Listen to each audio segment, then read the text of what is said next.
দেখুন, যেটা সম্ভাবনা সবাই বলেছিলেন যে টিপু মানে অখিলেশ বাবু যেটা করেছিলেন সমাজবাদী পার্টি নিয়ে, বাপকেই সরিয়ে দিয়ে দখল করে নিলেন, সবাই ভেবেছিল পশ্চিমবাংলায় সেই ধরনের একটা সিন হবে।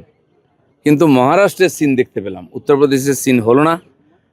যা দেখলাম ওদের পার্টিদের কথা শুনে মনে হচ্ছে যে ক্ষোভটা ছোটোবাবুর উপরে বেশি। যাই হোক, সবাই এখন অস্তিত্বের সংকটে ভুগছেন, মাথায় ছাতা চাই। কারণ একদিন অনাথ হয়ে যারা রাজনীতি করেছেন, কোথাও কোনো সকালবেলা প্রসাদ চড়াতে হয়, কাউকে ফুল চড়াতে হয়, কাকে চড়াবেন বুঝতে পারছেন না, খুবই সংকটের মধ্যে টিএমসির নেতারা। কিন্তু এটা জেনে রাখুন, মন্দিরই ভেঙে গেছে তো ভগবান কোথায় থাকবেন।